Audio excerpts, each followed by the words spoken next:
everyone, welcome to Madhupri Education channel. So ADA subject ಅಲ್ಲಿ another one of the important concept na ನೋಡೋಣ, that is called as asymptotic notation ಅಂತ ಹೇಳ್ತೀವಿ. That is called as asymptotic notation. Asymptotic notation ಅಂತಂದ್ರೆ the time taken by an algorithm for the execution. ಒಂದು algorithm execution ಆಗೋದಕ್ಕೆ ಎಷ್ಟು ಟೈಮ್ನ ತಗೊಳ್ಳುತ್ತೆ ಅನ್ನೋದನ್ನ ನಾವು ಚೆಕ್ ಮಾಡೋದಕ್ಕೆ, ಓಕೆನಾ. ಸೊ ಅದನ್ನು ನಾವು ಮೆಜರ್ ಮಾಡೋದಕ್ಕೆ we are called as asymptotic notations ಅಂತ ಹೇಳ್ತೀವಿ. ಈ ಅಸಿಂಪ್ಟಾಟಿಕ್ ನೋಟೇಷನ್ಸಲ್ಲಿ there are 3 different types of ನೋಟೇಷನ್ಸ್ನ ಯೂಸ್ ಮಾಡ್ತೀವಿ. 3 ಡಿಫ್ರೆಂಟ್ ಟೈಪ್ಸಲ್ಲಿ ಚೆಕ್ ಮಾಡ್ತೀವಿ, ಓಕೆನಾ. So that asymptotic notations are divided in the 3 types. So 3 types ಬರುತ್ತೆ. So one is called as big O notation. So big O notation ಅಂತ ಹೇಳ್ತೀವಿ. So and another one is omega notation. Omega notation. And another one is theta notation. So theta notation. ಇದಕ್ಕೆ ನಾವು symbols use ಮಾಡೋದಾದ್ರೆ big O so have to use the caps O ಸಿಂಬಲ್ನ ನಾವು use ಮಾಡಬೇಕಾಗುತ್ತೆ. Omega ನೋಟೇಷನ್ಗೆ so have to use the home ಸಿಂಬಲ್ನ ನಾವು use ಮಾಡ್ತೀವಿ. ಆ್ಯಂಡ್ ಟೀಟಾ ನೋಟೇಷನ್ಗೆ as usual we have to use the theta. So theta ಸಿಂಬಲ್ನ ನಾವು ಯೂಸ್ ಮಾಡಬೇಕಾಗುತ್ತೆ. ಹಾಗಾದರೆ ಬಿಗ್ ಓ ನೋಟೇಷನ್ ಅಂದರೆ ಏನು ಆ್ಯಕ್ಚುಲಿ, ಆ್ಯಂಡ್ ಒಮೆಗಾ ನೋಟೇಷನ್ ಅಂದರೆ ಏನು, ಅಥವಾ ನಾವು ಟೀಟಾ ನೋಟೇಷನ್ ಅಂದರೆ ಏನು ಸೊ ನೋಡೋಣ. ಸೊ ವರ್ಸ್ಟ್ ಸಿಚುವೇಶನ್ ಅಂತ ಏನು ಬರುತ್ತೆ, that is a worst case. That is called as a big O notation ಅಂತ ಹೇಳ್ತೀವಿ. ವರ್ಸ್ಟ್ ಕೇಸನ್ನು we are called as a big O notation. Next one is best case. Best ಕೇಸನ್ನು we are called as omega notation ಅಂತ ಹೇಳ್ತೀವಿ. So best ಕೇಸನ್ನು we are called as omega notation. Next average case. Average case. Average ಕೇಸನ್ನು we are called as theta notation ಅಂತ ಹೇಳ್ತೀವಿ. So ಇದನ್ನು ನಾವು ಹೇಗೆ ನೆನ್ಪಿಟ್ಕೊಳೋದು, ಸೊ ಇಲ್ಲಿ ನೋಡಿ ಬಿಗ್ ಹೋ ಅಂತ ಅದು ದೊಡ್ಡದು ಓ ಅಂದರೆ ಲಾರ್ಜರ್ ಓ ಕ್ಯಾಪ್ಸ್ ಓನ ನಾವು ಯೂಸ್ ಮಾಡ್ತೀವಿ. ದಟ್ ಇಸ್ ಅ ಬಿಗ್ ಹೋ, that is a worst case ಅಂತ ಹೇಳ್ತೀವಿ. ವರ್ಸ್ಟ್ ಕೇಸ್ ಅಂತ, ಓಕೆನಾ. ಸೊ ಇನ್ನು ಹೋಮ್ ಸಿಂಬಲ್ನ ನಾವು ಯೂಸ್ ಮಾಡ್ತೀವಿ. ಒಮೆಗಾ ನೋಟೇಷನ್ಗೆ ಹೋಮ್ ಸಿಂಬಲ್ನ ಯೂಸ್ ಮಾಡ್ತೀವಿ. That is called a best case. ಇನ್ನು ಟೀಟಾ ಅಂತ ಇದೆ. ಸೊ ಮಧ್ಯದಲ್ಲಿ ನಾವು ಲೈನ್ ಯೂಸ್ ಮಾಡ್ತೀವಿ, ಅಂದರೆ ಆ ಕಡೆಗೂ ಇಲ್ಲ ಈ ಕಡೆಗೂ ಇಲ್ಲ. ದಟ್ ಇಸ್ ಆವರೇಜ್ ಅಂತ, ಆ ಕಡೆಗೂ ಇಲ್ಲ ಈ ಕಡೆಗೂ ಇಲ್ಲ. ಸೊ ಏನಾ ಅಂದರೆ ಮಧ್ಯದಲ್ಲಿ ನಮಗೆ ಟೀಟಾಗೆ ಯೂಶುವಲಿ ನಾವು ಮಧ್ಯದಲ್ಲಿ ಒಂದು ಲೈನ್ ಹಾಕ್ತೀವಲ್ಲ, that is called a theta notation. That is average case, ಓಕೆನಾ. ಸೊ ಈ concept very very very important ಇರುತ್ತೆ. ನಾವು ಅಡಾದಲ್ಲಿ ಸೊ ಈ ಅಸಿಂಪ್ಟಾಟಿಕ್ ನೋಟೇಷನ್ಸ್ ಏನಿದೆ ಇದನ್ನು ನಾವು ಕಲ್ತ್ಕೊಳ್ಳೇಬೇಕಾಗುತ್ತೆ, ಓಕೆನಾ. ಸೊ ಇದನ್ನು ನಾವು one by one step by step ನಾವು ಕಲಿತಾ ಹೋಗೋಣ. ಆ್ಯಂಡ್ ಇದ್ರ ಮೇಲೆ ಪ್ರಾಬ್ಲಮ್ಸು ಕೂಡ ಬರುತ್ತೆ. ಸೊ ಆ ಪ್ರಾಬ್ಲಮ್ಸ್ನು ಕೂಡ ಅಟ್ ಎ ಟೈಮ್ ಅದೇ ಅಸಿಂಪ್ಟಾಟಿಕ್ ನೋಟೇಷನ್ಸಲ್ಲೇ ಕಲಿತಾ ಹೋಗೋಣ. Okay, let us see the first one, big O notation. Big O notation ಅಂದರೆ ಏನು ಅಂತ ನೋಡೋಣ, ಓಕೆನಾ. So big O notation means the maximum amount of time taken by an algorithm for execution. Maximum ಇಷ್ಟೇ ಟೈಮ್ ತೊಗೊಳುತ್ತೆ ಎಕ್ಸಿಕ್ಯೂಷನ್ ಆಗೋದಕ್ಕೆ, maximum ಇಷ್ಟೇ time ತೊಗೊಳುತ್ತೆ. ಅದನ್ನು ನಾವು ವರ್ಸ್ಟ್ ಕೇಸ್ ಅಂತ ಹೇಳ್ತೀವಿ ಅಥವಾ ಬಿಗ್ ಹೋ ನೋಟೇಷನ್ ಅಂತ ಹೇಳ್ತೀವಿ. ಮ್ಯಾಕ್ಸಿಮಮ್ ಇಷ್ಟೇ ಟೈಮ್ ತೊಗೊಬೇಕು, ಓಕೆನಾ. ಸೊ ಫಾರ್ ಎಕ್ಸಾಂಪಲ್ ಈಗ ನಿಮ್ಮ ಮನೆ ಹತ್ರ ಒಂದು ಅಂಗಡಿ ಇದೆ ಅಂತ ಅಂದ್ಕೊಳ್ಳಿ. ನೀವು ನಿಮ್ಮ ಮನೆಯಿಂದ ಅಂಗಡಿಗೆ ಹೋಗೋದಕ್ಕೆ ಮ್ಯಾಕ್ಸಿಮಮ್ ಎಷ್ಟೊತ್ತು ತೊಗೊಬೋದು, ಒಂದು 5 ಮಿನಿಟ್ಸ್ ತೊಗೊಬೋದಾ, ಇಲ್ಲ 10 ಮಿನಿಟ್ಸ್ ತೊಗೊಬೋದಾ, ಅಥವಾ 20 ಮಿನಿಟ್ಸ್ ತೊಗೊಬೋದಾ. ಆ 20 ಮಿನಿಟ್ಸ್ ನೀವು ನಿಧಾನಕ್ಕೆ ಒಂದೊಂದೇ ಸ್ಟೆಪ್ ಇಟ್ಕೊಂಡು ಹೋದ್ರೂ ಕೂಡ ಮ್ಯಾಕ್ಸಿಮಮ್ 20 ಮಿನಿಟ್ಸ್ ಅಷ್ಟೊತ್ತಿಗೆ ರೀಚ್ ಆಗ್ತೀರಾ. That is called a worst case ಅಂತ ಹೇಳ್ತೀವಿ. ಅದೇ ವರ್ಸ್ಟ್ ಕೇಸ್. ಅದಕ್ಕಿಂತ ಜಾಸ್ತಿ ಟೈಮ್ ತೊಗೊಳೋದಕ್ಕೆ ಸಾಧ್ಯನೇ ಇಲ್ಲ. That is the worst case. ಅದನ್ನು ನಾವು ವರ್ಸ್ಟ್ ಕೇಸ್ ಅಂತ ಹೇಳ್ತೀವಿ. ಎಕ್ಸಾಂಪಲ್ ಇನ್ನೊಂದು ಎಕ್ಸಾಂಪಲ್ ಹೇಳ್ತೀನಿ. ಸೊ ಈಗ ಬ್ಯಾಂಗ್ಳೂರಿಂದ ಮೈಸೂರಿಗೇನೋ ಹೋಗಬೇಕು, ಬ್ಯಾಂಗ್ಳೂರಿಂದ ಮೈಸೂರಿಗೆ ಹೋಗಬೇಕು. ನೀವು 2 ವೀಲರಲ್ಲಿ ಹೋಗ್ತೀರಾ. ನೀವೇನು ಮಾಡ್ತೀರಾ, ನಿಧಾನಕ್ಕೆ ಹೋಗ್ತೀನಿ ಅಂತ ಅಂದ್ಕೊಂಡು ಹೋಗ್ತೀರಾ. ಸೊ 4 ಅವರ್ಸ್ಗೆ ಹೋಗ್ಬೋದಾ, ಅಥವಾ 5 ಅವರ್ಸ್ಗೆ ಹೋಗ್ಬೋದಾ, ಇಲ್ಲ 10 ಅವರ್ಸ್ಗೆ ಹೋಗ್ತೀರಾ ಅಂತ ಅಂದ್ಕೊಳ್ಳಿ. ನಿಧಾನಕ್ಕೆ ಹೋಗ್ತೀನಿ ನಾನು, 5 ಕಿಲೋಮೀಟರ್ ಸ್ಪೀಡಲ್ಲ ಅಥವಾ 10 ಕಿಲೋಮೀಟರ್ ಸ್ಪೀಡಲ್ಲ, ನಿಧಾನಕ್ಕೆ ಹೋಗ್ತೀನಿ. ಬಟ್ ಹೋಗ್ತಾನೆ ಇರ್ತೀನಿ. ಮ್ಯಾಕ್ಸಿಮಮ್ ಎಷ್ಟು ಟೈಮ್ ತೊಗೊತೀನಿ, 10 hours. That is the worst case ಅಂತ. ಅಂದರೆ an algorithm takes the execution. So ಅಂದರೆ ಒಂದು ಆಲ್ಗರಿದಮ್ ಏನಿರುತ್ತೆ ಎಕ್ಸಿಕ್ಯೂಷನ್ ಆಗೋದಕ್ಕೆ, ಸೊ ನಾವೇನು ಮಾಡ್ತೀವಿ, ಸೊ ಇಲ್ಲಿ ಒಂದು ಕಾನ್ಸೆಪ್ಟ್ ಇದೆ, that is a C into G of N ಅಂತ. That is the upper bound. ಇದನ್ನು ನಾವು ಅಪ್ಪರ್ ಬೌಂಡ್ ಅಂತ ಹೇಳ್ತೀವಿ. ನನ್ನ ಒಂದು ಫಂಕ್ಷನ್ ಅಂದರೆ ನನ್ನ ಒಂದು algorithm it will takes, that is F of N. An algorithm F of N must should takes either C into G of ಎನ್ಗಿಂತ ಕಡಿಮೆ ಇರಬೇಕು ಅಥವಾ ಅಲ್ಲಿಗೆ ಈಕ್ವಲ್ ಆಗಿರಬೇಕು, ಓಕೆನಾ. ಸೊ ಇದನ್ನು ನಾವು ಈಕ್ವೇಷನ್ ಹೆಂಗೆ ಬರೀತೀವಿ ಅಂತಂದರೆ, ಸೊ ಎಫ್ ಆಫ್ ಎನ್ ಅಂದರೆ ನನ್ನ F of N function must should less than or equal to C into G of N ಅಂತ ಹೇಳ್ತೀವಿ.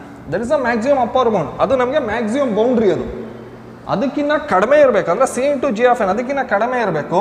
ಅಂದರೆ ಎಫ್ ಆಫ್ ಎನ್ ನನ್ನ algorithm C into G of ಎನ್ಗಿಂತ ಕಡಿಮೆ ಇರಬೇಕು ಅಥವಾ ಈಕ್ವಲ್ ಆಗಿರ್ಬೋದು, ಓಕೆನಾ. ಸೊ ಇಲ್ಲಿ ಸೊ ಫಾರ್ ಆಲ್ ಅಂದರೆ ವ್ಯಾರ್ so N is greater than or equal to N not ಅಂತ ಹೇಳ್ತೀವಿ. ಅಂದರೆ ಎನ್ ವ್ಯಾಲ್ಯೂ ಯಾವಾಗಲೂ ಕೂಡ ಸೊ ಎನ್ ನಾಟ್ ಅಂತಂದರೆ ಪಾಸಿಟಿವ್ ನಂಬರ್ ಆಗಿರಬೇಕಾಗುತ್ತೆ. ಓಕೆನಾ, ಎನ್ ನಾಟ್ ಈಸ್ ಅಂದರೆ n is greater than or equal to N nought. ಅಂದರೆ ನಾನು ಇಲ್ಲಿಂದ ಬೆಂಗಳೂರಿಂದ ಮೈಸೂರಿಗೆ ಹೋಗ್ತೀನಿ ಅಂತಂದರೆ motion should some kilometre minus ಅಂತ ನಾವು ತೊಗೊಳೋಂಗಿಲ್ಲ. ಎಷ್ಟೊತ್ತಿಗೆ ಬಂದೆ ನೀನು, ಎಷ್ಟು ಅವರ್ ಟ್ರಾವೆಲ್ ಮಾಡಿದೆ, -5 hours, -2 hours, no. Motion should 1 minute, 2 minutes, 10 minutes, 15 minutes ಅಥವಾ 2 hours, 5 hours, 10 hours. That is a positive numbers ಅಂತ ಹೇಳ್ತೀವಿ. ಎನ್ ವ್ಯಾಲ್ಯೂ ಯಾವಾಗಲೂ ಕೂಡ ಎನ್ ನಾಟ್ ಅಂದರೆ ಜಾಸ್ತಿನೇ ಆಗಿರಬೇಕಾಗುತ್ತೆ. ಎನ್ ನಾಟ್ ವ್ಯಾಲ್ಯೂ ಯಾವಾಗಲೂ ಕೂಡ ಪಾಸಿಟಿವ್ ನಂಬರ್ಸ್ ಇರುತ್ತೆ. ಸರಿನಾ? ಇಲ್ಲಿ ಸಿ ಅಂದರೆ ಏನಾಗಾದರೆ C means it is a constant. Some constant ಅಂದರೆ ಒಂದು ಕ್ಯಾಲ್ಕುಲೇಷನ್ ಆಗಬೇಕಾದ್ರೆ ಸಮ್ ಕಾನ್ಸ್ಟೆಂಟನ್ನು ನಾವು ಮೆನ್ಷನ್ ಮಾಡ್ಕೊತೀವಿ. ಸೊ ಎನ್ ನಾಟ್ ಅಂತ ಅಂದರೆ that is a some positive numbers. So positive integer ಅಂತ ತೊಗೊತೀವಿ ಎನ್ ನಾಟ್ ಅಂತಂದರೆ. ಓಕೆನಾ, ಇಲ್ಲಿ ನೋಡಿ, ಇಲ್ಲಿ this the upper bound, this the worst case ಅಂದರೆ ಮ್ಯಾಕ್ಸಿಮಮ್. ಇದು ಎಫ್ ಆಫ್ ಎನ್ ಅಂದರೆ ನನ್ನ ಆಲ್ಗರಿದಮ್ ಯಾವಾಗಲೂ ಕೂಡ ಸಿ ಇಂಟು ಜಿ ಆಫ್ ಎನ್ಗಿಂತ ಕಡಿಮೆ ಇರಬೇಕು ಅಥವಾ ಅದಕ್ಕೆ ಈಕ್ವಲ್ ಆಗಿರ್ಬೋದು, ಅದಕ್ಕಿಂತ ಜಾಸ್ತಿ ಹೋಗಂಗಿಲ್ಲ. ಸರಿನಾ? ಈ ಒಂದು c into G of N ಅಂತ ಏನಿದೆ, ಈ ಒಂದು equation there is F of N is less than or equal to C into G of n for all N is always greater than or equal to N nought. N nought value means positive numbers. N value ಯಾವಾಗಲೂ ಕೂಡ positive numbers ಆಗಿರಬೇಕಾಗುತ್ತೆ. So ಇದನ್ನು ನಾವು big O notation ಅಂತ ಹೇಳ್ತೀವಿ. ಈ N not ಯಾವುದೋ ಒಂದು situation ಯಾವಾಗ ಬರುತ್ತೆ ಎನ್ ನಾಟ್ ಅಂದರೆ ಯಾವುದೋ ಒಂದು ಪಾಯಿಂಟಲ್ಲಿ ಎನ್ ನಾಟ್ ನಮಗೆ ಸಿಗುತ್ತೆ. ಎನ್ ನಾಟ್ ಅಂತ ನಮಗೆ ಸಿಗುತ್ತೆ ಅಂದರೆ ಪಾಸಿಟಿವ್ ನಂಬರ್ಸ್ ಆಗುತ್ತೆ. ಸರಿನಾ? ಸೊ ನಾನೇನು ಮಾಡ್ತೀನಿ, ಬೆಂಗಳೂರಿಂದ ಮೈಸೂರಿಗೆ ಹೋಗಬೇಕು, ಸ್ಟಾರ್ಟ್ ಮಾಡ್ಕೊಂಡಿದ್ದೀನಿ, ಆಮೇಲೆ ಅಲ್ಲೇ ನಿಂತ್ಕೊಂಬಿಟ್ಟೆ. ಆ ಥರ ಆಗೋಂಗಿಲ್ಲ. ಯಾವುದೋ ಒಂದು ಸಿಚುವೇಷನಲ್ಲಿ ಹೋಗ್ತಾನೇ ಇರಬೇಕಾಗುತ್ತೆ. ಯಾವುದೋ ಒಂದು ಸಿಚುವೇಷನಲ್ಲಿ motion should F of N ಅಂತ ಏನಿದೆ less than or equal to C into G of N. ಈ ಈಕ್ವೇಷನ್ ಟ್ರೂ ಆಗಲೇಬೇಕಾಗುತ್ತೆ. ಓಕೆನಾ? So this is cut is a big O notation ಅಂತ ಹೇಳ್ತೀವಿ. ಇದನ್ನು ನಾವು ಬಿಗ್ ಹೋ ನೊಟೇಷನ್ ಅಂತ ಹೇಳ್ತೀವಿ.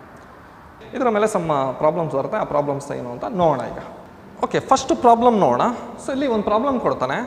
Given F of N is equal to 100n + 5, prove that F of N is equal to big O of N ಅಂತ ಹೇಳ್ತಾರೆ. ಇದು problem ಇದು. ಸೊ ನಾವೇನು ಮಾಡ್ತೀವಿ, ಇಲ್ಲಿ ಏನಿರುತ್ತೆ ಅಂದರೆ ಎಫ್ ಆಫ್ ಎನ್ ಅಂತ ಏನಿರುತ್ತೆ, ಸೊ ಅದನ್ನು ಹಂಗೆ ಬರ್ಕೊಂಡು. ಓಕೆ, ಸೊ ಸೊಲ್ಯೂಷನ್ ನೋಡೋಣ. So F of N is equal to 100n + 5 ಅಂತ ಬರ್ಕೊಂಡು. ಇಲ್ಲಿ ಅಬ್ಸರ್ವ್ ಮಾಡಿ, ಈ 100n + 5 ಅಂತ ಇದೆಯಲ್ಲ, ಈ 5 ಜಾಗದಲ್ಲಿ ಏನಾದರೂ ಇರಲಿ, whatever it may be that, you just replace by n ಇಂದ ರೀಪ್ಲೇಸ್ ಮಾಡಿ ಅಷ್ಟೇ. ಓಕೆನಾ?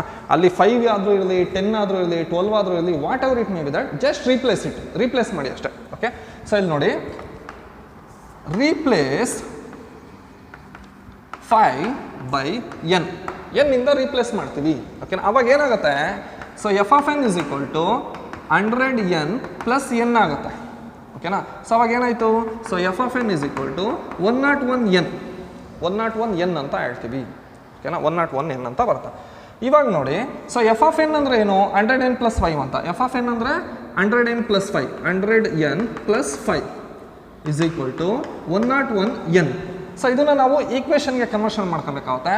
ಸೊ ನಮಗೆ ಬಿಗ್ ಓ ನೊಟೇಷನ್ ಈಕ್ವೇಷನ್ ಏನಿದೆ, so F of N is less than or equal to C into G of n for all N is greater than or equal to N nought. ಇದು ಇಲ್ಲಿ ನೋಡಿ, this is the f of n. ಇದು f of n 100n + 5 ಅಂತ ಏನಿದೆ, that is the f of n. ಇಲ್ಲಿ 101 ಅಂತ ಇದೆಯಲ್ಲ, this the C. ಇಲ್ಲಿ ಜಿ ಆಫ್ ಎನ್ ಅಂತ ಇದೆಯಲ್ಲ, ದಿಸ್ ದ ಎನ್.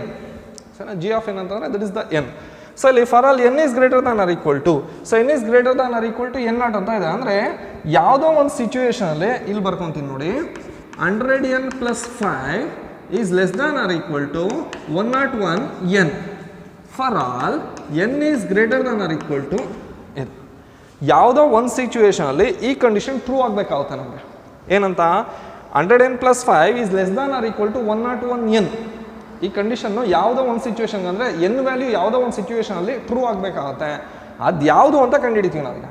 ಯಾವ ವ್ಯಾಲ್ಯೂ ಎನ್ ವ್ಯಾಲ್ಯೂ ಸಿಕ್ಕಿದಾಗ ನಮಗೆ ಈ ಕಂಡೀಷನ್ ಟ್ರೂ ಆಗುತ್ತೆ. ಓಕೆ, ಅದನ್ನ ಇವಾಗ ಕಂಡುಹಿಡಿಯೋಣ. ಓಕೆನಾ? ಸೊ ನಾನು ಸೈಡಲ್ಲಿ ಕಂಡುಹಿಡ್ಕೊತೀನಿ. ಏನಿದೆ, so 100n + 5 is less than or equal to 101n ಅಂತ ಇದೆ. 101n ಅಂತ ಇದೆ. ಈ ಕಂಡೀಷನ್ ಟ್ರೂ ಆಗಬೇಕು. ಇಲ್ಲಿ ಚೆಕ್ ಮಾಡೋಣ. So if n is equal to 1 ಅಂತ ತೊಗೊಂಡು, n ಈಸ್ ಈಕ್ವಲ್ ಟು 1 ಅಂತ ತೊಗೊಂಡ್ರೆ ಏನಾಗುತ್ತೆ, 100n + 5 ಅಂದರೆ 100 + 5 105 is less than or equal to 101 ಆಯಿತು. 10 ಇಲ್ಲಿ 1 ಹಾಕೊಳ್ಳಿ, n ಇರೋ ಕಡೆ 1 ಹಾಕೊಳ್ಳಿ, 100 ಆಯಿತು. 100 × 1 100 ಆಯಿತು. 100 + 5 ಅಂದರೆ 105 is less than or equal to 101 into 1 101 ಸರಿನಾ ಅಂದರೆ 105 is less than or equal to 101 no condition false so ಇಲ್ಲೇನಾಗುತ್ತೆ ಫಾಲ್ಸ್ ಆಯ್ತು n is equal to 1 ತಗೊಂಡಾಗ ಫಾಲ್ಸ್ ಆಗುತ್ತೆ let's take if n is equal to 2 ತಗೊಳ್ಳಿ n is equal to 2 ತಗೋಣ 100 ಏನಂದರೆ 200 plus 5 ಅಂದರೆ 205 ಆಯಿತು 205 is less than or equal to 101 into 2 ಅಂದರೆ 202 ಆಗುತ್ತೆ 202 205 is less than or equal to 202 condition false ಅದು ಕೂಡ ಫಾಲ್ಸ್ ಆಗುತ್ತೆ ಅಂದರೆ n ವ್ಯಾಲ್ಯೂ 1 ಇದ್ರೂ ಕೂಡ ಫಾಲ್ಸ್ ಆಯಿತು 2 ಇದ್ರೂ ಕೂಡ ಫಾಲ್ಸ್ ಆಯಿತು ಇವಾಗ ನೋಡಿ so if n is equal to 3 ತಗೋಣ ಸೊ ಅವಾಗ ಏನಾಗುತ್ತೆ 300 plus 5 ಅಂದರೆ 305 is less than or equal to 303 n apply ಮಾಡಿದ್ರೆ 3 into 101 ಅಂದರೆ 303 ಇಲ್ಲೂ ಅಷ್ಟೇ 305 is less than or equal to 303 false again ಮತ್ತೆ ಫಾಲ್ಸ್ ಆಯಿತು ಇದು ಕೂಡ ಫಾಲ್ಸ್ ಆಗುತ್ತೆ ಮತ್ತೆ again we have to take n is equal to 4 ತಗೊಳ್ಳೋಣ n is equal to 4 ತಗೊಂಡ್ರೆ 400 plus 5 405 is less than or equal to 101 into 4 ಅಂದರೆ 404 405 is less than or equal to 404 false again ಇದು false ಅಂತ ಬರುತ್ತೆ again false ಆಯ್ತದ ಅಂದರೆ n value 4 ತಗೊಂಡ್ರು ಕೂಡ false ಆಯ್ತು ನೆಕ್ಸ್ಟ್ ಚೆಕ್ ಮಾಡೋಣ so if n is equal to 5 ತಗೊಳ್ಳೋಣ n is equal to 5 ತಗೊಳ್ಳೋಣ ಇಲ್ಲಿ 500 plus 5 ಅಂದರೆ 505 is less than or equal to 101 into 5 ಅಂದರೆ 505 ಇವಾಗ ಟ್ರೂ ಆಗುತ್ತೆ 505 is less than or equal to 505 ಇವಾಗ ಏನಾಯಿತು ಟ್ರೂ ಆಯಿತು ಸೊ ಇದನ್ನ ಏನು ಮಾಡ್ತೀವಿ ಟ್ರೂ ಅಂತ ಬರಿತೀವಿ ಅಂದರೆ n ವ್ಯಾಲ್ಯೂ 5 ಆದಾಗ ಈ ಈಕ್ವೇಷನ್ನು ಟ್ರೂ ಆಗುತ್ತೆ n ವ್ಯಾಲ್ಯೂ 5 ಇಂದ ನೆಕ್ಸ್ಟಿಗೆ ಟ್ರೂ ಆಗ್ತಾ ಹೋಗುತ್ತೆ ಕಾನ್ಸೆಪ್ಟ್ ಅರ್ಥ ಆಯ್ತಾ n ವ್ಯಾಲ್ಯೂ 1 ಇದ್ದಾಗ ಟ್ರೂ ಆಗಲ್ಲ ಇದು 2 ಇದ್ದಾಗಲೂ ಟ್ರೂ ಆಗಲ್ಲ 3 ಇದ್ದಾಗಲೂ ಟ್ರೂ ಆಗಲ್ಲ 4 ಇದ್ದಾಗಲೂ ಆಗಲ್ಲ 5 ಆದಾಗ ಟ್ರೂ ಆಗುತ್ತಿದೆ ಓಕೆನಾ ಅಂದರೆ n value always greater than or equal to 5 ಅಂತ ಹೇಳ್ತೀವಿ n value is always greater than or equal to 5 ಅಂತ ಅಂದರೆ n0 ವ್ಯಾಲ್ಯೂ 5 ಆಗುತ್ತೆ n0 ವ್ಯಾಲ್ಯೂ 5 ಆಯ್ತು ಇಲ್ಲಿ ಓಕೆನಾ ಸೊ ಇಲ್ಲಿ ಸೊ ದೇರ್ ಫೋರ್ ಸಿ ಅಂದರೆ ಯಾವುದಿಲ್ಲಿ ಸಿ ಅಂದರೆ 101 ಸಿ ಅಂದರೆ 101 ನೆಕ್ಸ್ಟು n0 ಅಂತ ಅಂದರೆ ಯಾವುದು 5 n0 ಅಂತಂದರೆ 5 ಅಂತ ಬರುತ್ತೆ n0 ವ್ಯಾಲ್ಯೂ 5 ಅಂತ ಬರುತ್ತೆ ಸರಿನಾ ಜಿ ಆಫ್ ಎನ್ ಅಂತಂದರೆ ಯಾವುದು ಎನ್ ಅಂತ so n value G of N so ಅಂದರೆ ಜಿ ಆಫ್ ಎನ್ ಅಂತಂದರೆ ಎನ್ ಅಂತ ತೊಗೊತೀವಿ ಸರಿನಾ ಇದನ್ನ ನಾವು ಆ್ಯಕ್ಚುಲಿ ತೊಗೊಬೇಕಾಗಿರೋದು ಸಿ ವ್ಯಾಲ್ಯೂ ಸಿಗುತ್ತೆ ನಮಗೆ n0 ವ್ಯಾಲ್ಯೂ ಸಿಗುತ್ತೆ and G of N value ಸಿಗುತ್ತೆ ಓಕೆನಾ ಸೊ ಇವಾಗ ನಾವೇನು ಬರ್ಕೊತೀವಿ therefore F of N ಇಲ್ಲೇನಿದೆಯಲ್ಲ equation F of N is less than or equal to C into G of N ಅಂತ ಇದೆಯಲ್ಲ ಅದನ್ನು so F of N is equal to big O of N ಅಂತ ತೊಗೊತೀವಿ so therefore F of N is equal to big O of N ಅಂತ ಅಲ್ಲೇನು mention ಮಾಡ್ತಾನೆ prove that ಅಂತ so ಅದನ್ನು ನಾವು ಡೈರೆಕ್ಟಾಗಿ ಬರ್ಕೊತೀವಿ ಅಂದರೆ ಈ ಸಿಚುವೇಷನಿಗೆ ಪ್ರೂವ್ ಆಗುತ್ತೆ ಯಾವಾಗ ಎನ್ ವ್ಯಾಲ್ಯೂ 5 ಆದಾಗ ಸೊ ಈ ಸಿಚುವೇಷನ್ ಅಂದರೆ ಈ ಈಕ್ವೇಷನ್ಗೆ ಇಲ್ಲಿ ಈ ಸಿಚುವೇಷನಲ್ಲಿ ಟ್ರೂ ಆಗುತ್ತೆ ಅಂತ ಓಕೆನಾ ಸೊ ಇದು ಒಂದು ಪ್ರಾಬ್ಲಮ್ ಇಲ್ಲೇನಾಗುತ್ತೆ ಅಷ್ಟು ಈಸಿಯಾಗಿ ಅರ್ಥ ಆಗೋದಿಲ್ಲ ಈ ಪ್ರಾಬ್ಲಮ್ ಬಂದು ತುಂಬಾ ಕಾಂಪ್ಲಿಕೇಶನ್ ಇದು ಸೊ ಬಿಗ್ ಓ ನೋಟೇಷನು ಒಮೆಗಾ ನೋಟೇಷನು ಮತ್ತು ಟೀಟಾ ನೋಟೇಷನ್ ಈ ಪ್ರಾಬ್ಲಮೆಟಿಕ್ಸ್ ಬಂದರೆ ಒಂದು ಸ್ವಲ್ಪ ತಲೆ ಕೆಟ್ಟೋಗುತ್ತೆ ಕಾನ್ಸೆಪ್ಟ್ ಇಷ್ಟೇ ನೋಡಿ ಏನು ಅಂತ ತಲೆ ಕೆಡಿಸ್ಕೊಳ್ಳೋ ಅವಶ್ಯಕತೆ ಇಲ್ಲ ಒಂದು ಬ್ಲೈಂಡಾಗಿ ಹೋಗ್ತೀವಿ ಅಷ್ಟೇ ಒಂದು ನ್ಯಾಕಲ್ಲಿ ಕಲ್ತ್ಕೊತೀವಿ ಗಿವನ್ ಕೊಡ್ತಾನೆ ಒಂದು ಈಕ್ವೇಷನ್ ಕೊಟ್ಟ given prove that F of N is equal to big O of N ಅಂತ ಕೊಟ್ಟರು ಓಕೆನಾ ನೆಕ್ಸ್ಟ್ ಅದನ್ನು ಬರ್ಕೊಂತೀವಿ ಹಾಗೆ f of N is equal to 100n plus 5 ಹಂಗೆ ಬರ್ಕೊಂಡು ಅಲ್ಲೇನು ಮಾಡ್ತೀವಿ 100n ಆದಮೇಲೆ ಏನಾದರೂ ಕೊಟ್ಟಿರ್ತೀವಿ ನೆಕ್ಸ್ಟ್ ಪೋರ್ಷನ್ ಏನಾದರೂ ಕೊಟ್ಟಿರ್ತೀವಿ ರೀಪ್ಲೇಸ್ ಮಾಡ್ತೀವಿ ರೀಪ್ಲೇಸ್ ದಟ್ ಬೈ ಎನ್ ಇಂದ ರೀಪ್ಲೇಸ್ ಮಾಡ್ತೀವಿ ರೀಪ್ಲೇಸ್ 5 by n ಅಷ್ಟೇ ರೀಪ್ಲೇಸ್ ಆಗೋಗುತ್ತೆ ಓಕೆನಾ next f of N is equal to 100n plus n ಅಂದರೆ 100n plus n ಅಂದರೆ 101 ಆಯಿತು 101 n ಆಯಿತು ಎಫ್ ಆಫ್ ಎನ್ ಅಂದರೆ ಎಫ್ ಆಫ್ ಎನ್ ಅಂದರೆ ಏನು ಆ್ಯಕ್ಚುಲಿ 100n plus 5 ಅದನ್ನು ಹಂಗೆ ಬರ್ಕೊತೀವಿ 100n plus 5 is equal to 101 n ಈಗ ಈಕ್ವಲ್ಸ್ ಅಂತ ಹಾಕುವಾಗಿಲ್ಲ ನಾವು less than or equal to ಅಂತ ಹಾಕಬೇಕು ಅಂದರೆ we have to follow the equation so therefore F of N is less than or equal to C into G of n for all N is greater than or equal to n0 ಅಂತ ಬರುತ್ತೆ ಓಕೆನಾ next ಇವಾಗ F of N ಅಂದರೆ ಏನು 100n plus 5 so less than or equal to c ಅಂದರೆ ಯಾವುದು so ಇದು 101 n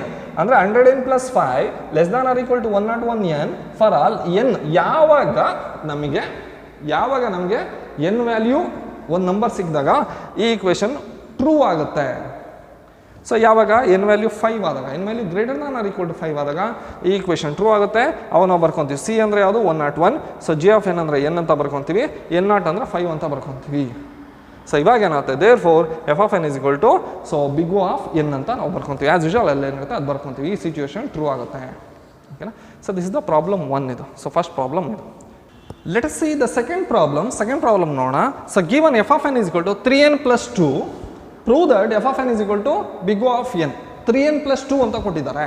ಇದನ್ನ ಹೆಂಗೆ ಸಾಲ್ವ್ ಮಾಡೋದು ನೋಡೋಣ. So solution so given so F of N is equal to 3n+2. ನಾನು ಹೇಳಿದೆ 3n ಅಂದರೆ ಆ ಎಲಿಮೆಂಟ್ ಆದಮೇಲೆ ನೆಕ್ಸ್ಟ್ ಏನೇ ಬಂದು ರೀಪ್ಲೇಸ್ ಮಾಡಿ ಅಷ್ಟೇ, ರೀಪ್ಲೇಸ್ ಮಾಡ್ತೀವಿ. ಸೊ ಇವಾಗ ರೀಪ್ಲೇಸ್ 2 by n, ಇಂದ ರೀಪ್ಲೇಸ್ ಮಾಡ್ತೀವಿ ಅಷ್ಟೇ, ರೀಪ್ಲೇಸ್ 2 by n ಅಷ್ಟೇ, ಸರಿನಾ? ಸೊ ಇವಾಗ so F of N is equal to 3n+n ಅಂದರೆ 4n ಆಗಿಬಿಡುತ್ತೆ. F of N is 4n ಆಯಿತು. ಇವಾಗ ಇಲ್ಲಿ ಹಾಕೋಣ. ಸೊ ಇಲ್ಲಿ ಎಫ್ ಆಫ್ ಎನ್ ಅಂದರೆ ಏನು? 3n+2 ಅಂತ. ಸೊ ಎಫ್ ಆಫ್ ಎನ್ ಅಂದರೆ 3n+2 is equal to 4n ಅಂತ ಬಂತು. ಇವಾಗ ಈಕ್ವೇಷನ್ ಅಪ್ಲೈ ಮಾಡ್ಕೊತೀವಿ. So therefore F of N is less than or equal to C into G of n for all. So N is greater than or equal to n0. ಇದು actual equation, big O notation equation ಇದು, ಓಕೆನಾ? So ಇವಾಗ ನಾವು ಈ equation ಇದಕ್ಕೆ conversion ಮಾಡ್ಕೊತೀವಿ. F of N ಅಂದ್ರೆ ಏನು? 3n+2 is less than or equal to 4n, ಸರಿನಾ? For all n is greater than or equal to question mark. ಯಾವ ಒಂದು ಸಿಚುವೇಶನಲ್ಲಿ ಈ ಈಕ್ವೇಷನ್ ನಮಗೆ ಎಕ್ಸಿಕ್ಯೂಷನ್ ಆಗುತ್ತೆ? ಇಲ್ಲಿ ನೋಡಿ, ಸಿ ಅಂದರೆ ಯಾವುದು? 4 ಅಂತ. ಸೊ ಜಿ ಆಫ್ ಎನ್ ಅಂದರೆ n. So this is the f of n. ಈಗ ನಮಗೆ n0 ಅಂದರೆ ಯಾವುದು ಅಂತ ಕಂಡುಹಿಡಿಬೇಕಾಗುತ್ತೆ. ಅಂದರೆ ಯಾವ ಸಿಚುವೇಷನಲ್ಲಿ 3n+2 is less than or equal to 4n ಅಂತ ಸಿಗುತ್ತೆ. ಇಲ್ಲಿ ಬರ್ಕೋಣ, ಪ್ರೂವ್ ಮಾಡೋಣ. ಸರಿ, ಸೊ ಏನಿದೆ? 3n+2 is less than or equal to 4n. 3n+2 is less than or equal to 4n, ಓಕೆನಾ? ಇದು ಯಾವ ಸಿಚುವೇಷನ್ ನಮಗೆ ಟ್ರೂ ಆಗುತ್ತೆ? For example, if n is equal to 1 ಅಂತ ತೊಗೊಳ್ಳೋಣ. n ಈಸ್ ಈಕ್ವಲ್ ಟು 1 ಅಂತ ತೊಗೊಂಡ್ರೆ 3n ಅಂದರೆ 3+2 ಅಂದರೆ 5 ಆಗುತ್ತೆ. 5 is less than or equal to 4. False. ಇಲ್ಲೇನಾಗುತ್ತೆ? ಫಾಲ್ಸ್ ಆಯ್ತು ನಮಗೆ. 5 is less than or equal to 4 condition false ಆಯಿತು ಅಂದರೆ ಪ್ರೂವ್ ಆಗಲ್ಲ. ಅದು n ವ್ಯಾಲ್ಯೂ 1 ಇದ್ದಾಗ ಟ್ರೂ ಆಗಲ್ಲ. Next, if n is equal to 2 ತೊಗೊಳ್ಳೋಣ. 2 ತೊಗೊಂಡ್ರೆ 3 2 6, 6+2 ಅಂದರೆ 8 ಆಗುತ್ತೆ. 8 is less than or equal to 8. 8 is less than or equal to 8 condition true. ಇವಾಗ ನಮಗೆ ಟ್ರೂ ಆಯಿತು. ಸೊ ಅಂದರೆ ಟ್ರೂ. ಸೊ ನಮಗೆ ಇವಾಗ ಸೊ ಅಂದರೆ n0 ವ್ಯಾಲ್ಯೂ ಏನು ಸಿಗುತ್ತೆ? 2 ಅಂತ ಸಿಗುತ್ತೆ. ಇಲ್ಲಿ ನೋಡಿ, ಸಿ ಅಂದರೆ ಯಾವುದು? 4, ಸರಿನಾ? ಸೊ n ಅಂತ ಅಂದರೆ that is a G of N. So g of N ಅಂತಂದರೆ n. ಸೊ ಇಲ್ಲಿ n0 ವ್ಯಾಲ್ಯೂ ಅಂತಂದರೆ 2 ಅಂತ ಸಿಗುತ್ತೆ. 2 ಅಂತ ಬರ್ಕೊತೀವಿ, ಓಕೆನಾ? ನಮಗೆ ಸಿಕ್ತೀಗ 2. If n is equal to 2 ಆದಾಗ 8 is less than or equal to 8 ಆಗುತ್ತೆ. ಆವಾಗ ನಮಗೆ ಕಂಡೀಷನ್ ಟ್ರೂ ಆಗುತ್ತೆ. ಇದು ಈ ಕಂಡೀಷನ್ ನಮಗೆ ಟ್ರೂ ಆಗುತ್ತೆ. So therefore so F of N is equal to big of N ಅಂತ ಬರ್ಕೊತೀವಿ. F of N is equal to so big of N ಅಂತ ಬರ್ಕೊತೀವಿ. ಎಷ್ಟಾಯ್ತು ಪ್ರಾಬ್ಲಮ್, ಸರಿನಾ? ಸೊ ಇಷ್ಟೇ ಕಾನ್ಸೆಪ್ಟ್. ರೀಪ್ಲೇಸ್ ಮಾಡ್ತೀವಿ, ಒಂದು ಈಕ್ವೇಷನ್ ಸಿಗುತ್ತೆ ನಮಗೆ. ಆ ಈಕ್ವೇಷನ್ n ವ್ಯಾಲ್ಯೂ ಹಾಕ್ಕೊಂಡು ಪ್ರೂವ್ ಮಾಡ್ತೀವಿ. ಯಾವುದೋ ಒಂದು ಪಾಯಿಂಟಲ್ಲಿ ಮಾತ್ರ ನಮಗೆ ಟ್ರೂ ಆಗುತ್ತೆ. ಅಲ್ಲೇನು ಬರ್ಕೊತೀವಿ ಅದನ್ನು ನಾವು ಮೆನ್ಷನ್ ಮಾಡ್ಕೊತೀವಿ. ಸಿ ಮತ್ತು ಜಿ ಆಫ್ ಎನ್ n0 ಸಿಗುತ್ತೆ. ನೆಕ್ಸ್ಟ್ ನಮಗೆ ಪ್ರೂವ್ ಆಗುತ್ತೆ.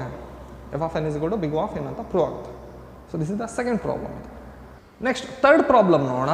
So third problem, given F of N is equal to 10n² + 4n+3 prove that F of N is equal to big of n² ಅಂತ. ಇಲ್ಲಿ n² ಅಂತ ಬಂದರೆ n² ಅಂತಲೇ prove ಮಾಡಬೇಕಾಗುತ್ತೆ. n ಅಂತ ಬಂದರೆ n ಅಂತಲೇ ಪ್ರೂವ್ ಮಾಡ್ತೀವಿ. ಅಂದರೆ prove that F of N is equal to big of n. ಇಲ್ಲಿ n³ ಬಂದರೆ f of N is equal to 10n³ ಅಂತ ಏನಾದರೂ ಬಂದರೆ ಇಲ್ಲೂ ಅಷ್ಟೇ prove that big of n³ ಅಂತ ತೊಗೊತೀವಿ, ಓಕೆನಾ? F of N is equal to big of n³ ಅಂತ, ಓಕೆನಾ? ಸೊ ಇದು ವೆರಿ ಇಂಪಾರ್ಟೆಂಟ್ ಇರ್ತೀವಿ, ಓಕೆ? ಸೊ ಇಲ್ಲಿ ಗಿವನ್, ಸೊ ಇಲ್ಲಿ ಕೊಟ್ಟಿದ್ದಾರೆ. ಈಗ ಸೊಲ್ಯೂಷನ್ ಇದನ್ನು ಹೆಂಗೆ ಸಾಲ್ವ್ ಮಾಡೋದು? Same thing. F of N is equal to 10n² + 4n+3. ಅವಾಗಲೇ ನಾನೇನು ಹೇಳಿದೆ, ಇಲ್ಲೇನು ಎಲಿಮೆಂಟ್ ಇರುತ್ತೆ ಫಸ್ಟ್ ಎಲಿಮೆಂಟ್ ಅದು ಬಿಟ್ಟು ನೆಕ್ಸ್ಟ್ ಏನಾದರೂ ಬರ್ದಿ, ಜಸ್ಟ್ ರೀಪ್ಲೇಸ್ ಇಟ್ ಅಷ್ಟೇ. ಆವಾಗಲೇ 3n+5 ಅಂತ ಆಯಿತು. 5ನ ರೀಪ್ಲೇಸ್ ಮಾಡಿದೆ, ಓಕೆನಾ? ಇಲ್ಲೇನು ಮಾಡ್ತಾ ಇದ್ವಿ? 10n² + 4n+3 ಅಂತ ಇದೆ. ಈ 4n+3ನ ರೀಪ್ಲೇಸ್ ಮಾಡ್ತೀವಿ. ಇಲ್ಲಿ ನೋಡಿ, so replace 4n+3 by n². 4n+3ನ n² ಇಂದ ರೀಪ್ಲೇಸ್ ಮಾಡ್ತಾ ಇದ್ವಿ, ಓಕೆನಾ? ಸೊ ಅವಾಗ ಏನಾಗುತ್ತೆ? ಇದು ರೀಪ್ಲೇಸ್ ಆಗುತ್ತೆ. So next, so F of N is equal to 10n² + n² ಅಂದರೆ ಏನಾಗುತ್ತೆ? 11n² ಆಗ್ಬಿಡುತ್ತೆ. ಇದನ್ನು ರೀಪ್ಲೇಸ್ ಹಿಂಗೆ ಮಾಡಬೇಕಾ ಅಥವಾ ಯಾವ ಥರ ಮಾಡಬೇಕು? ಅಲ್ಲಿ ಏನಾದರೂ ಇರಲಿ ರೀಪ್ಲೇಸ್ ಮಾಡೋಕ್ಕೆ ಅಷ್ಟೇ. ಸೊ ಇದು ಅಸಿಂಪ್ಟೋಟಿಕ್ ನೋಟೇಷನ್ಸ್ ಅಂದರೆ ಈ ಕಾನ್ಸೆಪ್ಟ್ಸ್ ಇರೋದೇ ಹಿಂಗೆ. ಅಂದರೆ ನಾನು ಇಲ್ಲಿಂದ ಅಂದರೆ ಬೆಂಗಳೂರಿಂದ ಮೈಸೂರಿಗೆ ಹೋಗ್ತೀನಿ. ನಾನು ಫಸ್ಟ್ ಏನು ಮಾಡಿದೆ? 10 ಕಿಲೋಮೀಟ್ರ್ 100 ಕಿಲೋಮೀಟ್ರ್ ಸ್ಪೀಡಲ್ಲಿ ಹೊರಟೋದೆ. ಅದು ನನ್ನ ಇಷ್ಟ. 100 ಕಿಲೋಮೀಟ್ರ್ ಸ್ಪೀಡಲ್ಲಿ ಹೊರಟೋದೆ. ಆಮೇಲೆ ಏನು ಮಾಡ್ತೀನಿ? 10 ಕಿಲೋಮೀಟ್ರ್ ಸ್ಪೀಡಲ್ಲಿ ಹೋಗ್ತೀನಿ, ಸರಿನಾ? ಆ ಥರ. ಅಂದರೆ ಇಲ್ಲಿ ನಾವು ಇದನ್ನೇ ರೀಪ್ಲೇಸ್ ಮಾಡಬೇಕು, n² ಅಂತಲೇ ಮಾಡಬೇಕು ಅಂತ ಏನಲ್ಲ. ಬೇಕಾದ್ರೆ ನೀವು ರೀಪ್ಲೇಸ್ 4n+3 by 5n² ಅಂತ ತೊಗೊಳ್ಳಿ. 5n² ತಗೊಂಡ್ರು ಓಕೆನಾ, ಪ್ರಾಬ್ಲಮ್ ಏನಿಲ್ಲ. ಬಟ್ ಏನಂದರೆ ನಾವು ಪ್ರೂವ್ ಮಾಡೋದಿದೆಯಲ್ಲ ಈಕ್ವೇಷನ್ನು, ಯಾವ ಸಿಚುವೇಷನ್ ಅಂದರೆ n ವ್ಯಾಲ್ಯೂ ಏನಾದಾಗ ನಮಗೆ ಆ ಈಕ್ವೇಷನ್ ಟ್ರೂ ಆಗುತ್ತೆ, ಅದು ಇಂಪಾರ್ಟೆಂಟ್ ಅಷ್ಟೇ ನಮಗೆ, ಸರಿನಾ. ಆ ಒಂದು ಪ್ರೂವ್ ಮಾಡೋದಕ್ಕೆ, ಆ ಒಂದು ಎನ್ ವ್ಯಾಲ್ಯೂನ ಫೈಂಡ್ ಔಟ್ ಮಾಡೋದಕ್ಕೆ ಸೊ ನಾವು ಹೆಂಗೆ ಬೇಕಾದ್ರೂ ನಾವು ವರ್ಕ್ ಮಾಡ್ತಾ ಹೋಗ್ಬೋದು, ಪ್ರಾಬ್ಲಮ್ ಏನಿಲ್ಲ. ಓಕೆ, ಸೊ ಕಾಮನ್ ಆಗಿ ಈ ಥರ ಯೂಸ್ ಮಾಡ್ತೀವಿ. ಈಗ f of N is equal to 11n² ಅಂತ ಬಂತು. ಈಗ 10n² ಪ್ಲಸ್ n² 11n² ಆಯಿತು. ಈಗ f of N as usual ಹಂಗೆ ಬರ್ಕೊತೀವಿ. So 10n² plus 4n plus 3 ಸರಿನಾ ಈಸ್ ಈಕ್ವಲ್ ಟು 11n² ಅಂತ ಬಂತು. ಇಲ್ಲಿ ಈಕ್ವೇಷನ್ ಅಪ್ಲೈ ಮಾಡ್ತೀವಿ. So F of N is less than or equal to C into G of n for all N is greater than or equal to n0. ಓಕೆನಾ. So ಇಲ್ಲಿ so ಈಗ ಬರ್ಕೋಣ. F of N ಅಂದರೆ ಇದು 10n² plus 4n plus 3 ಇದು less than or equal to c value ಯಾವುದಿದೆ 11. So 11n² for all N is greater than or equal to ಏನು, ಯಾವ situation n value ಒಂದು ನಂಬರ್ ಸಿಕ್ಕಿದಾಗ ಈ ಈಕ್ವೇಷನ್ ಪ್ರೂವ್ ಆಗುತ್ತೆ ಅಥವಾ ಟ್ರೂ ಆಗುತ್ತೆ. ಓಕೆನಾ. ಸೊ ಇದು ಇವಾಗ ನಾವು ಚೆಕ್ ಮಾಡಬೇಕಾಗುತ್ತೆ. ಇವಾಗ ನಾವು ಇಲ್ಲಿ ಇದನ್ನು ಚೆಕ್ ಮಾಡ್ಕೋಣ. ಏನಿದೆ 10n² plus 4n plus 3 is less than or equal to 11n². ಇದು ಆ್ಯಕ್ಚುಯಲ್ ಈಕ್ವೇಷನ್. ಈಗ ಪ್ರೂವ್ ಮಾಡಬೇಕು ಯಾವಾಗ, if n is equal to 1 ಆದಾಗ. If n is equal to 1 ಆದಾಗ ಏನಾಗುತ್ತೆ 10 ಪ್ಲಸ್ 4 ಪ್ಲಸ್ 3 ಅಂದರೆ ಏನಾಯಿತು 17 is less than or equal to 11. Condition ಏನಾಯಿತು ಫಾಲ್ಸ್ ಆಯಿತು. 17 is less than or equal to 11 condition false. So next so if n is equal to 2 ಆದಾಗ, n is equal to 2 ಆದಾಗ ನಾವು check ಮಾಡ್ತೀವಿ. 2 ಆದಾಗ ಏನಾಗುತ್ತೆ 4 ಆಗುತ್ತೆ ಅಂದರೆ 40. ಸೊ 40 ಇಂಟು ಸೊ ಇಲ್ಲಿ so 40 plus 2 4 into 2 8 plus 3 less than or equal to 11 into 4 ಅಂದರೆ 44 ಆಯಿತು. ಸರಿನಾ. ಸೊ ಇದೇನಾಗುತ್ತೆ 48 ಪ್ಲಸ್ 3 ಅಂದರೆ 51 ಆಯ್ತಿದ್ದು. Entire thing 51 is less than or equal to 44. False. ಇಲ್ಲೂ ಕೂಡ ಫಾಲ್ಸ್ ಆಗಿತ್ತು, ಇದು ಕೂಡ ಫಾಲ್ಸ್ ಆಗುತ್ತೆ. ಈ ಥರ ಸಾಲ್ವ್ ಮಾಡ್ತಾ ಬರ್ತೀವಿ ನಾವು. n ಈಸ್ ಈಕ್ವಲ್ ಟು 3 ತೊಗೊತೀವಿ, n ಈಸ್ ಈಕ್ವಲ್ ಟು 4 ತೊಗೊತೀವಿ, n ಈಸ್ ಈಕ್ವಲ್ ಟು 5 ತೊಗೊತೀವಿ. ಈ ಥರ ನಾವು ಸಾಲ್ವ್ ಮಾಡ್ತಾ ಬರ್ತೀವಿ. ಸೊ ಯಾವುದೋ ಒಂದು ಪಾಯಿಂಟಲ್ಲಿ ನಮಗೆ ಟ್ರೂ ಆಗುತ್ತೆ. ಸೊ ಯಾವುದಾದ್ರು ಪಾಯಿಂಟ್ ಅಂತ ತೊಗೊಂಡು ಸೊ ಕಾಮನ್ ಆಗಿ ನಾವು n ಈಸ್ ಈಕ್ವಲ್ ಟು 3 ತೊಗೊಳ್ಳಿ, n ಈಸ್ ಈಕ್ವಲ್ ಟು 4 ತೊಗೊಳ್ಳಿ, n ಈಸ್ ಈಕ್ವಲ್ ಟು 5 ತೊಗೊತೀವಿ ನಾವು. So n is equal to 5 ತೊಗೊಂಡಾಗ ಸೊ ಇಲ್ಲಿ 5 5 ಸ 25. ಸೊ ಅಂದರೆ 10 ಇಂಟು 25 250 ಆಯಿತು. ಪ್ಲಸ್ 4n ಅಂದರೆ 5 4 ಸ 20 plus 3 is less than or equal to ಇಲ್ಲಿ n² ಅಂದರೆ 25 ಆಯಿತು. ಸೊ 25 11 ಇಂಟು 25 ಸೊ 11 ಇಂಟು 25 ಅಂತ ಬರುತ್ತೆ. ಸೊ ಇಲ್ಲಿ ಚೆಕ್ ಮಾಡ್ಕೋಣ. 273 is less than or equal to 275. ಇವಾಗ ಏನಾಗುತ್ತೆ ಟ್ರೂ ಆಗುತ್ತೆ. ಅಂದರೆ ಯಾವಾಗ n0 ವ್ಯಾಲ್ಯೂ ಅಂದರೆ n ವ್ಯಾಲ್ಯೂ 5 ಆದಾಗ ಇಲ್ಲಿ ನೋಡಿ this is the f of N, this is the C 11 ಅಂದರೆ ಸಿ. ಸೊ ಇದು n². ಇಲ್ಲಿ ನೋಡಿ ಸಿ ಅಂತ ಅಂದರೆ 11 ಸರಿನಾ. ಸೊ ಜಿ ಆಫ್ ಎನ್ ಅಂತ ಅಂದರೆ n². ಸರಿನಾ. n0 ವ್ಯಾಲ್ಯೂ ಏನು 5 ವ್ಯಾಲ್ಯೂ ಸಿಗುತ್ತಲ್ಲ, ದಿಸ್ ಇಸ್ ದ 5 ವ್ಯಾಲ್ಯೂ ಹಾಕ್ಕೊಂತೀವಿ ನಾವಿಲ್ಲಿ. ಓಕೆನಾ. ಸೊ ಈ ನಂಬರ್ ನಮಗೆ ಸಿಗುತ್ತೆ. ಸೊ ನಾವು we have to take so let so F of N is equal to big of n² ಅಂತ ಬರ್ಕೊತೀವಿ. ಇಲ್ಲಿ ಪ್ರೂವ್ ಆಗುತ್ತೆ ನಮಗೆ ಆ ಸಿಚುವೇಷನಲ್ಲಿ. ಅವಾಗ ನಾವು ಬಿಗ್ ಆಫ್ n² ಅಂತ ಬರ್ಕೊತೀವಿ. ಸೊ ಡೈರೆಕ್ಟಾಗಿ ಬರ್ಕೊಬೋದು. ನೆಕ್ಸ್ಟ್ ಕ್ಲಾಸಲ್ಲಿ so will move to the next omega notation. ಅದ್ರ ಕಾನ್ಸೆಪ್ಟ್ನ ಎಕ್ಸ್ಪ್ಲೈನ್ ಮಾಡಿ ಅದ್ರ ಮೇಲೆ ಪ್ರಾಬ್ಲಮ್ಸ್ ಏನಿರುತ್ತೆ ಅಂತ ನೋಡೋಣ. ಏನಾದ್ರು ಡೌಟ್ಸ್ ಇದ್ದರೆ ಕಾಮೆಂಟ್ ಸೆಕ್ಷನಲ್ಲಿ ಸೊ ಕಾಮೆಂಟ್ಸ್ನ ಮೆನ್ಷನ್ ಮಾಡಿ. So thank you very much.